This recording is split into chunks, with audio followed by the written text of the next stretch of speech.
Sem contar que a não escolha é uma escolha. É uma escolha.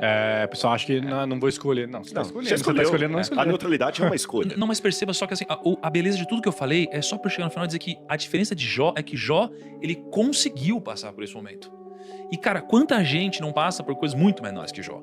Uhum. Eu, sinceramente, eu sou um cara de fé, mas eu não sei se eu teria a fé de Jó pra passar por tudo isso sem questionar Deus. Mas tem uma promessa bíblica. A Bíblia fala que Deus não permitirá que nós sejamos provados além das nossas forças. É verdade. Você acha que você conseguiu passar no pelo que Jó Testamento. passou? Com certeza não. Caraca, cara, é muito louco Com isso. certeza não. Então, assim, tudo isso você fala, cara, Jó conseguiu. Mas vamos continuar aqui pra ver o que ele conseguiu, porque a situação só piora. Tem os né? amigos dele ainda. É. E aí, pô, já não tinha o apoio da esposa, já tava ferrado, tudo errado, né? E Jó respondeu à esposa. Jó declarou pra ela: tu falas como uma louca. Já arrumou briga já. Aí já tava dormiu ruim o na negócio. acabou, Em sala não tinha nem sala mais, né, cara? Já tava ruim, o que dá pra piorar, né? Fechou. Ela falou: vou abrir com a esposa agora, é só o que falta. Porventura receberemos de Deus apenas o bem que desejamos, e não também o infortúnio que ele nos permite? E em toda essa provação, os lábios de Jó não o fizeram vacilar e pecar. E aí 3 amigos de Jó, ouvindo falar da desgraça que atingiram aquele homem, foram visitá-lo. Quando aqueles homens o avistaram de longe, mal puderam reconhecê-lo e romperam em lamentação e profundo choro. Eles ficaram sentados no chão na companhia de Jó durante 7 dias e 7 noites seguidos. E nenhum deles dizia a Jó qualquer palavra, pois a contemplar o seu grande sofrimento, não encontravam forças para dizer nada. E diante de todo esse contexto, Jó chegou a lamentar o dia do seu nascimento. Ou seja, aqui acho que começa a entrar o ponto de questionamento, que é o ponto onde Jó começou a fraquejar. Por quê? Ele estava passando por dificuldade, a esposa fez uma recomendação para ele, né? Aí os amigos começaram a duvidar dele. Pô, todo mundo ao seu redor duvida de você, você começa a duvidar de você, como vocês falaram. E aí Jó começou a lamentar o dia do seu nascimento. Que seja aniquilado na história o dia do meu nascimento e a noite em que se anunciou um varão nos nasceu. E é totalmente compreensível que, mesmo sendo considerado um homem temente a Deus, Jó tenha em determinados momentos murmurado e questionado a soberania de Deus sobre ele e como que Deus agia e reagia em relação a cada ser humano, pois sendo ele um homem íntegro, estava enfrentando tamanha provação, tá? Então, o que você pode tirar daqui, Rodrigo, em relação aos amigos dele? A primeira questão aqui, o mito, que eu também tinha muitas dúvidas sobre Jó, ainda tem. A gente sempre fala amigos de Jó, fala da paciência de Jó, mas tem um provérbio também análogo, os amigos de Jó, que é a mesma coisa de amigo da onça. Mas vamos raciocinar um pouquinho. Olha o que o Tiago acabou de ler. Os amigos vieram de longe, ricos, sentaram com ele no lixão. Traduzindo para hoje, Jó morava nos jardins, foi ficar no lixão mesmo, debaixo ali, no lixão, coçando com caco. 3 amigos tão ricos como ele, vêm de lá dos jardins, cara que jogava golfe com ele, você entendeu? De tênis. Quadra de tênis, que viajava com ele pelas ilhas gregas, que pegaram carona talvez com ele no carro chique dele, qualquer coisa. Agora esses caras vêm e eles vão onde ele está. E ficam 7 dias ali lamentando com ele. Pô, os caras são amigos dele. Porque normalmente, você sabe, no mundo empresarial, quando você perde tudo, Olha lá. o cara nem responde seu WhatsApp mais. Olha lá, hein? E na festa, talvez, finge que nem te conhece. Olha lá. Os caras vieram. Então, peraí, os amigos de Jó não eram tão amigos da onça assim, senão eles não iriam lá. Você acha que eles só não eram bons conselheiros? Eu vou responder sua pergunta com outra pergunta. Para ser bom conselheiro, você acha que o camarada deixaria as empresas dele para ficar 7 dias com o outro lá só aconselhando? No mundo empresarial que vocês vivem, se o cara não fosse seu amigo de verdade, você se ferrar e perder tudo, ele vai deixar o business dele, porque naquela época o pessoal também tinha a sua vida ocupada, para ficar 7 dias do seu lado só te aconselhando? Então, na verdade, eles eram amigos mesmo. Amigos mesmo. Mas se eles eram amigos, então peraí, agora eu vou fazer outra pergunta. Você tá ferrado, perdeu tudo. 3 amigos vêm de longe, dispostos a largar todo o emprego deles para ficar te aconselhando durante 7 dias. Não era mais fácil te dar uma ajuda financeira? Ô, Jó, não fica aí no lixão, não. Eu vou te arrumar um apartamento, eu vou pagar uns 3 meses de aluguel pra você. Você entendeu? Então tem um paradoxo aqui. Eles eram tão amigos que eles vieram se condoer com ele. E a Bíblia não fala que foi falso o sentimento deles. Fala assim, eles viram que a dor era muito grande e eles participaram dessa dor. Mas se eles participaram dessa dor, por que eles não fizeram nada? Nem deram ajuda financeira pra Jó, nem tiraram o Jó do lixão ali? Por uma única razão. O cara tava com medo de... Medo de completo. Medo de cair sobre ele, a ira de Deus. Tá indo certinho. É porque eles tinham uma opinião Exatamente. sobre o porquê ele estava assim. Ele tava assim porque ele foi... Porque ele tinha pecado. Ele tava pecado. Eu gosto demais de você, mas se o juiz mandou você prender, você tá lá na cadeia, eu não vou entrar com os meus guardas e tirar você da cadeia porque eu sou seu amigo. Porque se a justiça te prendeu, a justiça sabe o que tá fazendo, teoricamente. Eu não vou intervir. Então, assim, só pra gente não perder o sentido. Então, em tese, o que a gente tá falando, eram homens amigos de verdade. Amigos de verdade. Tementes a Deus. Tementes a Deus. E ainda assim, por uma interpretação errada... Exatamente, não ajudaram Jó. Porque se eu ajudo Jó, o que eu estou fazendo? Eu estou intervindo na justiça divina.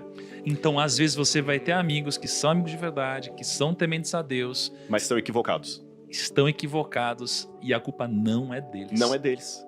Por isso que Deus e nem também... sua. Por isso que Deus não fulmina eles. Deus os repreende no final. No final eles vão ser repreendidos. Nossa, mas não vão fulminar. Agora, tem uma pergunta que até pensei que vocês iam fazer aqui. Estava esperando essa pergunta aí. Quando falou da mulher de Jó, eu falei, eu não vou fazer, não vou jogar para a hora dos amigos, então se a pergunta não vier. A gente sempre faz essa leitura, é a tendência, nos colocando no lugar de Jó. Tanto é que a própria linguagem que nós quatro estamos usando aqui, olha, quando você se sente assim, você começa a duvidar de você mesmo, quando as pessoas te acusam, e muita gente que está nos ouvindo também está pensando assim, pois é, estou pensando quando eu fui ferrado, quando eu fui injustiçado, quando eu fui acusado do que eu não fiz, por quê? Mas vem cá, nós temos uma maioria da história tendo um comportamento parecido, a mulher e os 3 amigos. Ou seja, todos nós queremos achar a culpa. Até teve um momento que eu não sei se foi, acho que foi o Thiago que falou o seguinte, a gente também fica só achando que o camarada fez alguma besteira pra poder estar aquilo ali. Você sempre fica, pô, se esse cara ferrou, o cara falou assim, olha, perdi tudo, cara. A primeira pergunta assim, o que você fez de errado pra sua empresa falir? A gente também sempre acha que o cara cometeu um erro. Por mais que nós falemos, há coisas que acontecem, independente de sermos culpados, na primeira pessoa do singular isso funciona. Quando vamos falar na terceira pessoa do singular ou plural, a gente já não pensa assim. Se o camarada chegou aqui e ele quebrou, você fala assim, o que você fez de errado para quebrar? O que você pisou na bola para acabar o seu casamento? O que você errou?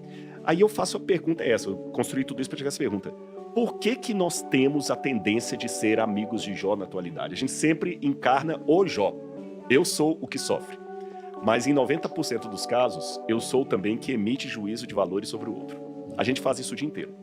O sujeito bateu o carro e quase morreu, os amigos vão comentar, pô, mas aquele cara era pé de chumbo, né? Aquele cara era pé de chumbo.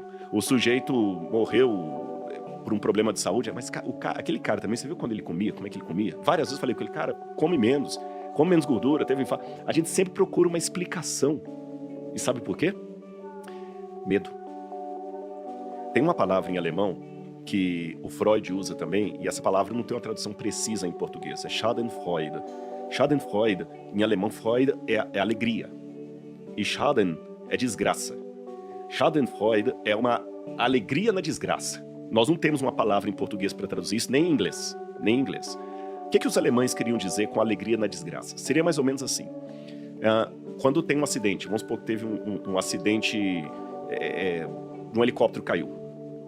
Tá bom? Caiu e matou 3 tripulantes, mas a pessoa que você mais ama estava no helicóptero e foi a única que saiu ilesa. Você não fica triste. Você comemora. Mas não é uma comemoração como que você acabou de comprar uma nova empresa e que está indo bem no mercado. É uma comemoração na desgraça. Passou no concurso público, em primeiro lugar. Você está comemorando porque você passou e um monte foi reprovado. É uma comemoração na desgraça.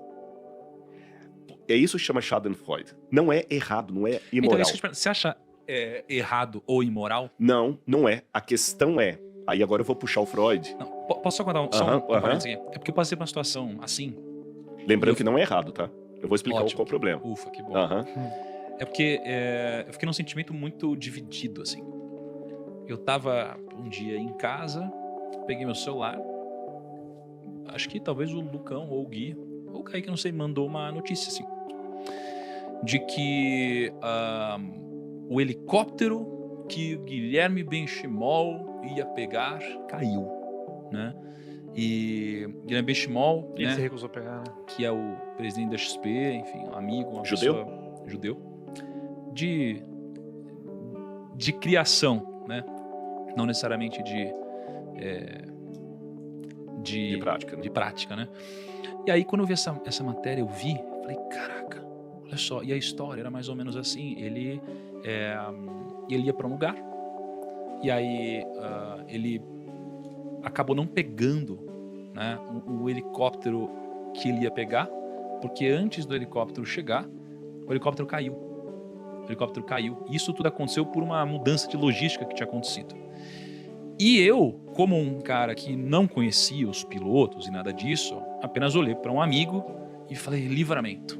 Né? E esse foi um dia de muita reflexão para mim. Uma reflexão de que era para esse cara ter morrido se não tivesse feito algumas mudanças de logística, né? E então, por lado, eu fiquei muito feliz, né? E até, poxa, passei por algumas situações particulares, não vou falar em relação a isso, mas que eu nunca vi, por exemplo, ele desse jeito, né?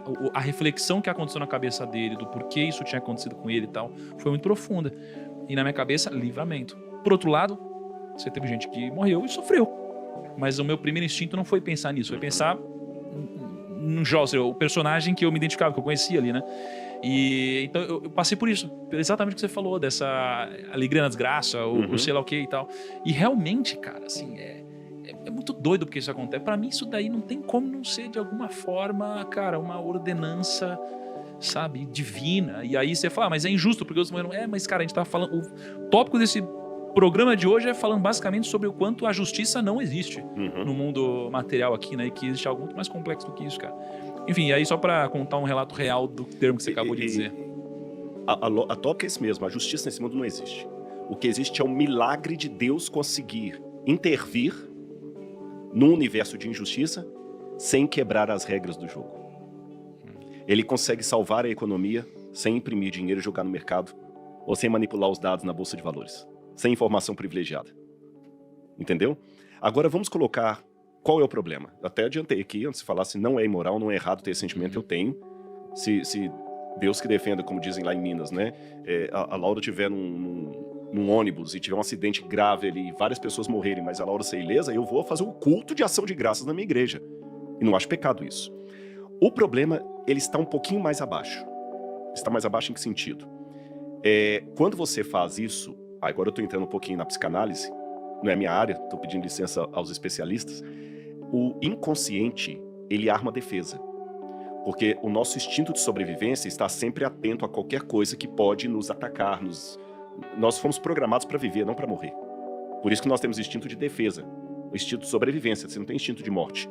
A morte é uma coisa artificial, você quer viver. Você quer viver. Então, o seu inconsciente, quando ele escuta uma tragédia, ele já faz um cálculo mental, numa fração de nanosegundo, e sabe que você tem um risco de ter aquilo ali também. Eu já andei de helicóptero, você já andou de helicóptero, qualquer um de nós podemos cair, tá certo? Pior transporte do mundo. Eu nunca andei. É legalzinho. Não cai nessa, não. Eu vou permanecer assim. Não, eu já andei, mas... Cara, se você ficar nessa aí... Você fica, não fumo, não bebo, não faço nada tal, de repente, meu amigo, você nunca sabe. Mas assim, qualquer coisa, você pode ser uma eu doença. Ando, mas eu acho pode ser uma horrível. doença. Um dia eu viajei com um médico, ele falou comigo no avião que hoje, dos cânceres que existem no mundo, e o cara era oncologista, ele falou dos cânceres que existem no mundo, 10% são causas de estilo de vida, 10% são hereditários e 80% é loteria. Então eu tô dando essa informação aqui agora, o inconsciente de todo mundo que está ouvindo a gente, inclusive de vocês aqui, tá assim, poxa, eu também posso estar nos 80%, então eu posso também ser sorteado aí e ganhar um câncer. Para você não entrar em pânico, o próprio inconsciente que alerta você daquele perigo, ele te acalma. E ele acalma como? Colocando uma explicação. Eu acabei de pensar nisso. Eu falei assim, tem muita gente no mundo. Exatamente. Vai ser... Ele vai te dar uma explicação, mas ele te dá uma explicação para te acalmar, senão você entra em neura. Na verdade, a máquina que o criador fez é maravilhosa, né? Pra você não entrar em maluquice. Então ele arruma uma explicação. E a explicação, geralmente, é uma explicação que coloca valor moral, que não devemos fazer, no porquê do livramento do Beshmol e do não livramento dos outros. Não é do tipo, porque ele é bonzinho. Porque ele é bonzinho, porque Deus só tinha um livramento para ele, mas não tinha para os outros, porque ele merecia, os outros não mereciam. Mas a gente acaba caindo nisso para livrar a nossa própria pele. Como eu não quero ficar viúvo, qualquer coisa que acontece com a mulher a mulher foi assaltada em São Paulo, de madrugada e tudo. Mas também, né? Mulher andando de madrugada em São Paulo dá nisso. Por que eu tô falando? A minha não anda de madrugada em São Paulo. Quando eu falo essa explicação, na verdade eu tô acalmando a minha mente contra o medo da viuvez. Só que na nossa calmaria mental, no inconsciente, a gente acaba perdendo o crivo e extravasa isso em forma de texto, de argumento, de tese.